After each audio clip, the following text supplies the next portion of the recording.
Is it time? Yeah, it's time. Welcome to the True Craft Podcast.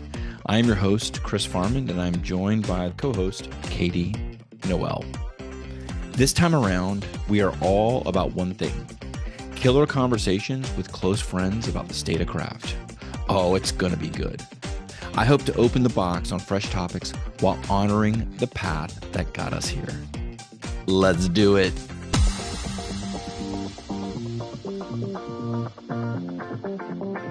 And we're back for another episode of the True Craft Podcast. And today we have a killer guest, Pearce Fleming. He's got two titles: president, first and foremost, president of Commonhouse Aleworks, Charleston, South Carolina. And second title is outgoing president of the South Carolina Brewers Guild. Welcome, Pearce. Thanks, Chris. Great to be with you. Great to have you. Yes, thank you. So let's talk about, I want to talk about how things have been over the summer for South Carolina beer and just South Carolina beer in general. It's always been a bit of a beer desert to me, and there's some folks like yourself that are just fighting tooth and nail to keep craft relevant in South Carolina. So give us the South Carolina landscape. I'll start at a high level. I think you're right. I don't know that I would call it a desert, in that there are plenty of craft breweries in South Carolina, and we've grown quite a bit since what we call the Stone Bill was passed almost a decade ago now. That really ramped up the ability for breweries to have tap houses and operate a front of house at full margin.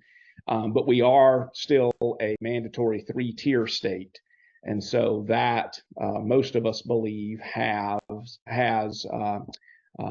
put some handcuffs on us in terms of how we've been able to grow and take profit and reinvest in the brewery, especially if you've depended on distribution for your model.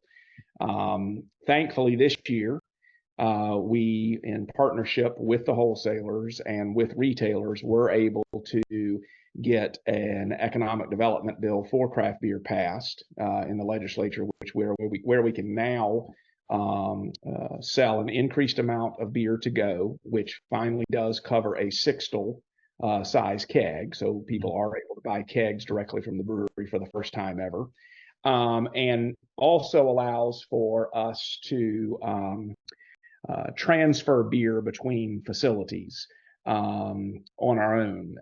And so, we've had some breweries that have grown to the point where they've outgrown their spaces. They've invested in the communities they're in, and they don't want to leave them.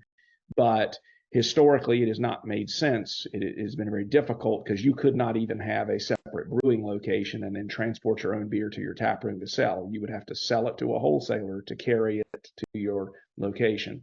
Now we can bond transfer our own liquid from like-owned facilities. So that is another strategic arrow in the quiver, if you will, for South Carolina breweries that we're happy about. But still a mandatory 3-tier state, and indeed it makes it very interesting in that a lot of the fastest growing brands in South Carolina are actually out of state craft breweries. Mm-hmm. So it's unfortunate. Yeah.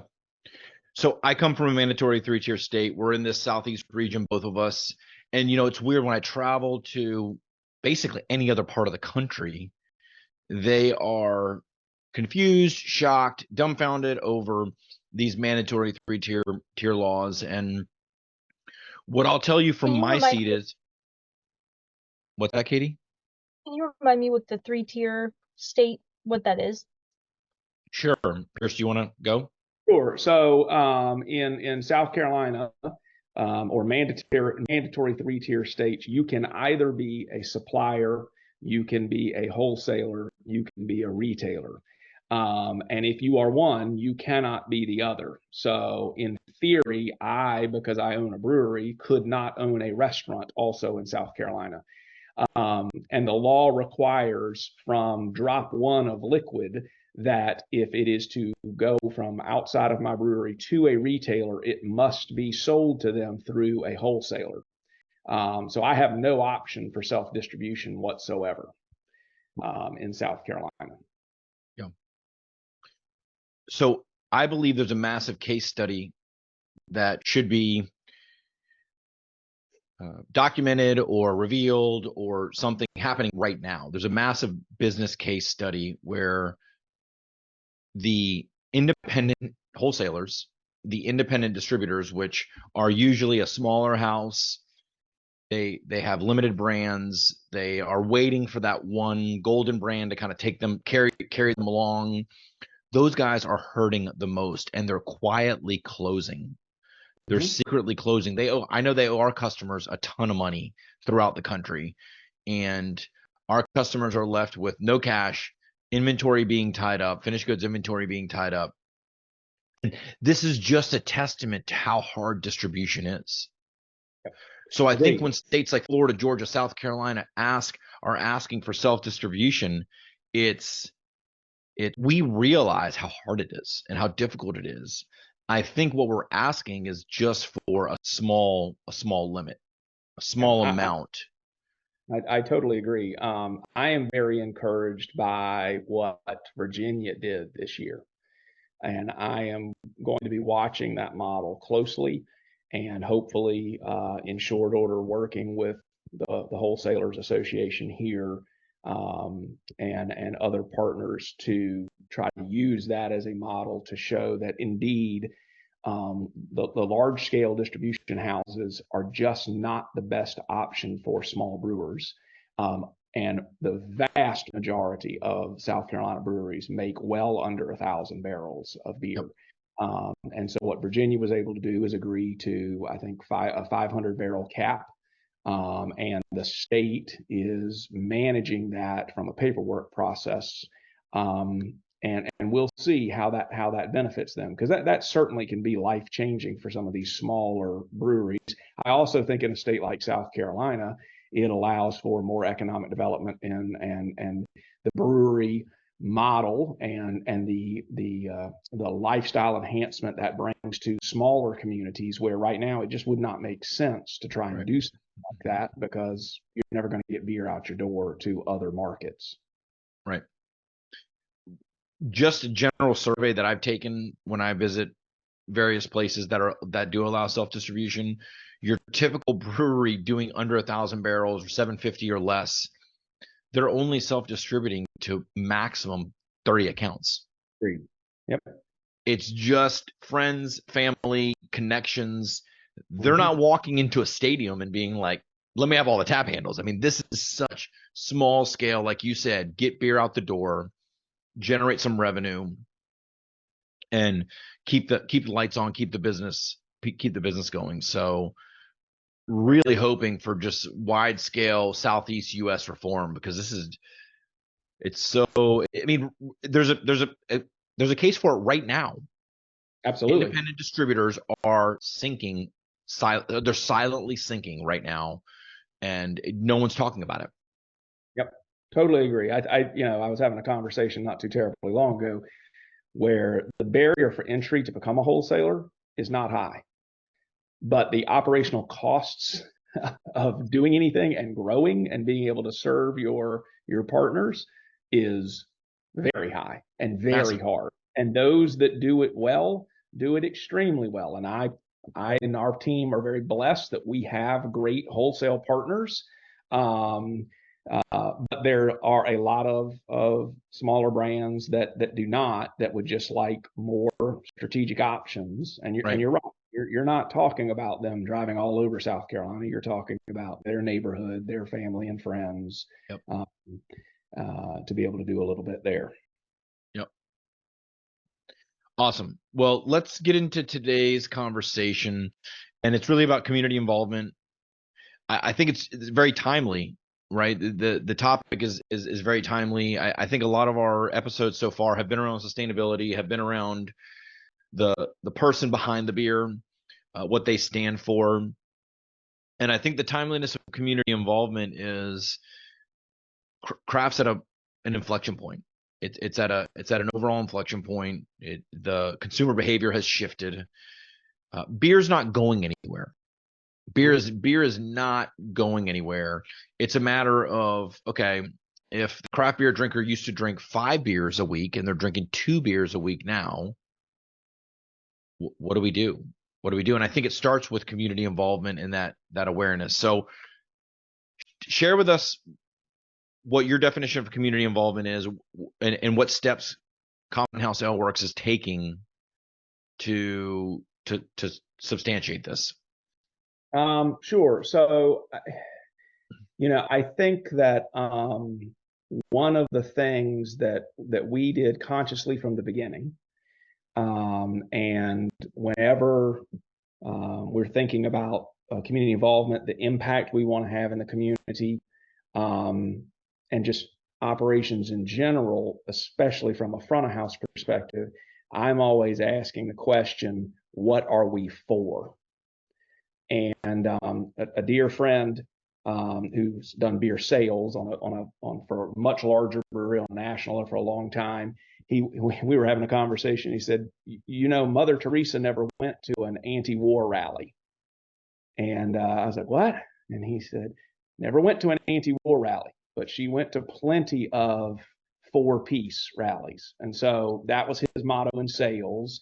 And that's kind of our motto at Common House is, what are we for?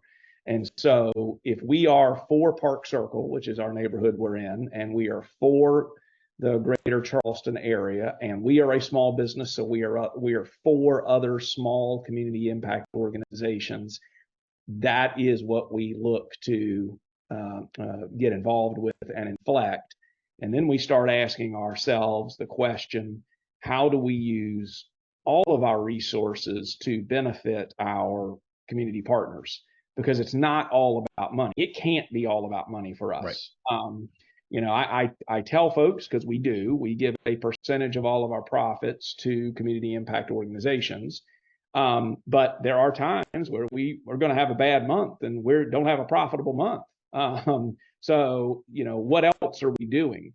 Well, we have a tap house where hundreds, if not thousands of people come through the year. So we use our tap house to promote and opportunities through educational signs, et cetera, for the community to learn about community impact organizations, how they can volunteer, et cetera.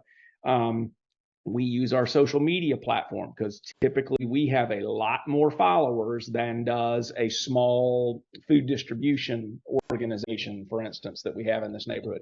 So how do we promote that organization on our social media platform?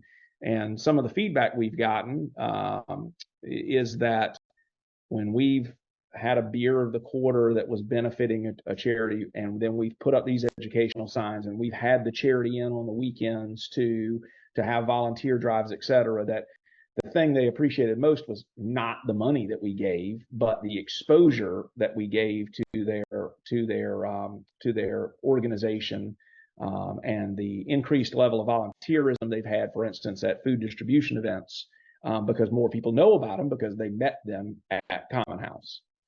So that's kind of how we look at it, is what are we for, and then how do we use all our resources to be for that, both locally and then candidly in the markets that we serve where we distribute, which I think helps from a differentiation standpoint as well. Yeah, so I hear a lot. What I hear when you describe that is it's about the relationship. Mm-hmm. It starts with a relationship, and you actually made the comment we were talking about the wholesalers. You have an excellent relationship with wholesalers, and I think that's the beginning of a successful wholesale business, so on and so forth. But you extend that, it seems, to your retail operation, your community operation, your brewing. Is relationship super important to you? 100%. 100%. I and everybody on our team knows, having positive relationships, having relationships where we lead through our service level and our efforts and our mindset is critically important to me. And you're right, whether that be with a community impact organization that we're trying to help, if it's with the wholesalers, when we go to events, we partner with our wholesaler on events. Do they have teams that are going to roll the ice out and put up the taps and all? It's absolutely they are. But we are one team, and we are not done until we are all done. And those kind of efforts get noticed, not necessarily by the owner of the wholesaler, but they get noticed by the people on the front lines at the wholesaler. So when all of a sudden I need a hot shot on a Friday afternoon because something happened, I can call and I'm going to get a favor that I might not otherwise get. Same thing with retailers. If there's a situation with a beer, which happens, as much as we try through quality control to not release anything that we aren't incredibly proud of. If there's a situation with a beer, or retailer calls, says this beer's pouring funny and that sort of thing, I or one of our brewers or somebody's going to show up and talk them through that. And a lot of times we are telling them, let us work with you to clean your lines. Let us do whatever we need to do, or get our wholesaler over here to clean your lines and that sort of thing. But they know we will be there and take the bullet, answer the hard questions, whatever it may be. And that goes a long way, I think. Well, it sounds like you've built yourself a reputation in your community to be involved. Like the community involvement pieces, you are involved in your community in a valuable way. And I really do believe, like, when you extend kindness in those ways, it just comes back around. Yeah, I hope so. I certainly hope that's what people know us for here, because we try really hard to be very involved. Indeed, if I want people to be for Commonhouse, then we have to be for them, and really focus on that.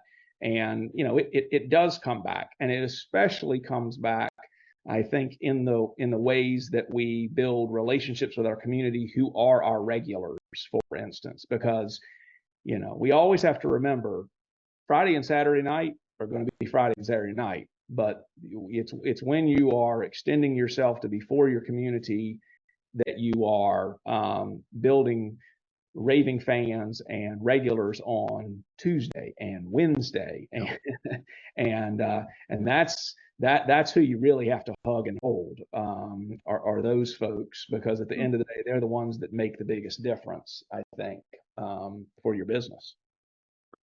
Do you find that it comes like naturally to you to just kind of think through this lens, or do you have practices, maybe it's both, built into place when you're kind of thinking through your decisions as an owner, to focus on this? So that's a great question. I think first and foremost, it does come naturally for me. I'm a recovering hospital administrator. So I spent the first half of my career working with HCA and running hospitals. And then I went into healthcare consulting and was flying around the country, which when I was home brewing, I was incredibly blessed to become friends with a lot of folks in nascent breweries, especially out west, that are now much larger breweries. And my ability to network with them and learn from them has grown alongside all the business issues they now deal with. And I've been able to learn from them on how they have structured things, specifically in community involvement. But for me, it's just always been my slant. As a matter of fact, I had a retailer, we were given a tour, and a bartender at one of our top accounts, she asked about 3 or 4 years ago, how did you go from running hospitals to having a brewery? And I could tell you the boring story of home brewing and deciding to go pro and all this, or I could just tell you that, the thing for me, the thread I pull through my entire career is community impact, whether I was in the hospital that I was running or helping other hospitals better take care of their communities. So for me, it comes relatively naturally, and then it is a matter of putting it out there and constantly building on that with our team such that they live it. And I know that there are some through the years that have thought I'm kind of corny in that regard, but I really mean it when I say, for us, beer is what we make, but it's not why we do what we do. We exist to create safe and inclusive space for people to come together and find what they share in common, celebrate that over a pint of social lubricant, which happens to be the beer we make, and then go out in the world and and do all the good they can and spread that ethos. And when you really look at it that way and you reinforce that over and over and over again, what you find is the stories you're looking for to kind of pull that narrative together and add to your arsenal of stories you can tell to new employees, new folks coming in the taproom, they build because they just start happening. And so that's the natural part. From there, I think you then have to build out the processes for how you're going to look at things. And, we started on our own, with kind of having everybody decide on what impact they wanted to have personally in the community. And then if they had organizations or if we could help find and source organizations to do things with. And then, being real clear on what we're not going to do. So, for instance, my son now is in college, but when he was in high school, I got called nonstop by the high school about putting banners up in the gym because that's how they were fundraising for the youth sports programs. And I just said, I can't do that as a beer purveyor. That's one of those we're not going to do. Right. And then finally, we've kind of leaned in with, and we're still growing in this regard, but Matt Stevens and the team at Creature Comforts over in Athens, they have done incredible work. And I think Matt authored the primer for the Brewers Association on corporate philanthropy, and start to give a lot of ways to look at things, metrics to follow, to make sure that whatever you're doing is having an impact. Almost like you might do it as a convener of charity funds at the United Way. They're far ahead of us in that regard, but there are little lessons that we've picked up from them in our conversations, and then the primer that he wrote that we're trying to put into place to make sure that when we are doing things, we are having the positive impact. Because you can't be for everything, if you will. So getting really clear on that helps. So when you mentioned your processes a little bit ago, you kind of said something to this effect, but you said do you go to each employee and ask what kind of lights them up, and then that's how you choose what you're involved with as a company? Correct. So that's amazing. When employees start with us, they get to choose areas. So we've had somebody, for instance, that is very big on water. We're in Charleston, so whether it's harbor cleanups or fresh water to areas that don't have it in the world, that was an area they were very focused on. And we have several who have rescued dogs, and so we I'd be right there with them. Yeah, exactly. We lean in really hard with all the dog rescues and adoption events and stuff like that. We had another bartender who came to us. She was dear friends with a local musician who had been in a terrible accident, ultimately ended up passing away, but he had been very involved in a camp for children with disabilities. And so we had a big event for them. And we're able to give funds from T-shirts and beer and a fundraising effort we had for them. And the ROI on that is not just, yes, we brought in new people to the brewery that might not have otherwise come to Commonhouse. That's one. So we're exposing ourselves there and getting folks in. And obviously we're giving a percentage of profits, not necessarily everything. So it does help bring more people in from time to time. But the biggest ROI is she is one of the best bartenders we have, and she is all in for Commonhouse. And because she knows we're all in for her too, and for what lights her up outside of Commonhouse. So That's that's the ROI people don't talk about that I think you can't be understated. Yeah, a question I get all the time is how do we value beer donated? How do we value what our community donations are? And we both know that the request for donations can get pretty out of control for a brewery. Mm-hmm. So I tell people the same exact thing. You need to pick a cause, two, maybe three, and really lean into them. And it sounds to me like you do the same thing, but you lean on your people to identify the causes, which is creating such an amazing foundation. It's creating such an amazing team that never dawned on me to approach it that way. But that's really good.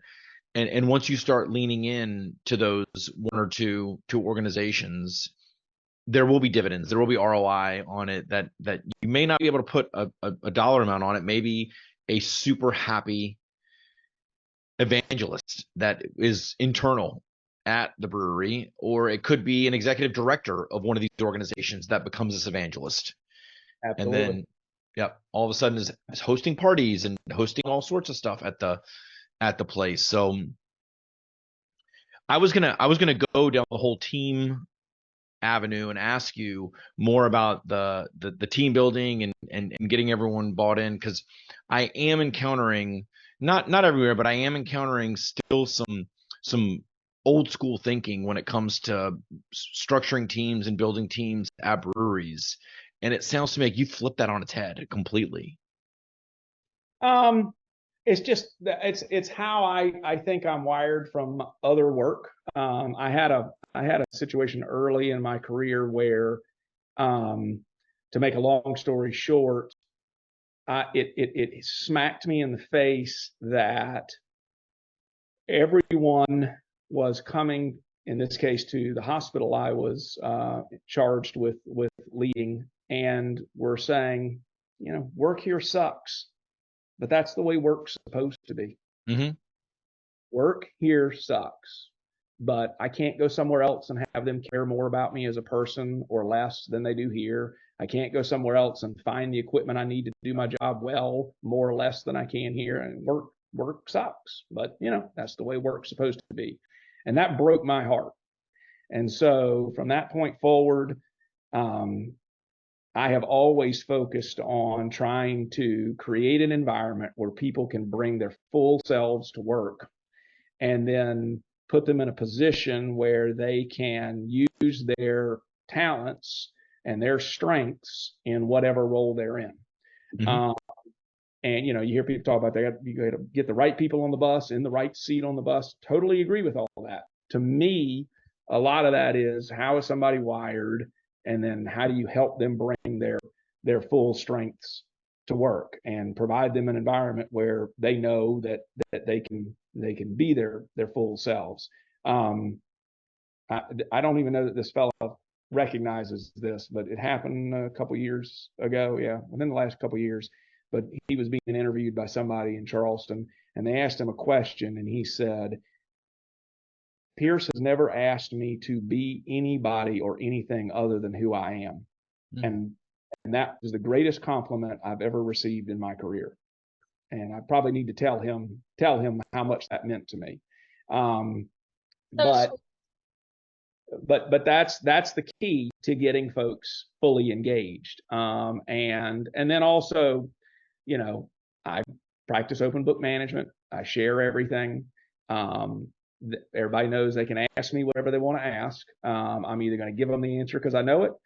I'm going to tell them I don't know it, so let's go find the answer together. And then every once in a while, hopefully we build a relationship of trust. I have to say, that's just something I can't share with you right now. And when the time is right, I will. We don't have to agree on everything, but I need them to be able to share with me whatever it is they need to share, and then we can talk through. And most of the time when someone's challenging me on something, I take it as an opportunity for me to improve my ability to explain the why, which you always start with the why. versus the what and the how. And I think you're going to get a lot farther in talking with folks. Which open book management methodology do you subscribe to? We use EOS a great deal, and then and try to run pure to that system, and then just from a sharing all the numbers perspective, and the great game of business. We I've tried to use a lot of their principles on sharing everything, having everybody own a number, et cetera. And again, that's not a bad thing. That gives everybody something to celebrate as well, and gives you something very specific as an owner or a leader in a brewery to celebrate with a person when things are going well. Yeah, absolutely. Outside of Charleston, outside of your home market, right? Does any of this travel outside, or are you really committed to your home market? So obviously we spend the majority of our time in the home market, and because I think that's still our greatest opportunity for growth, as odd as that may sound. But yes, I think it does help when we go into new markets, for two reasons. One, partnership with retailers. So when we are introducing in a market, and I'm talking to retailers and that sort of thing, nobody's doing a lot of beer dinners anymore.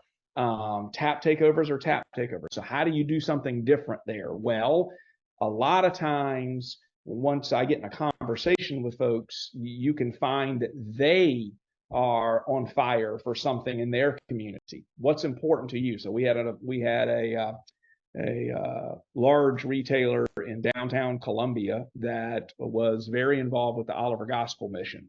And so as soon as they said that, I was like, we need to do something for them.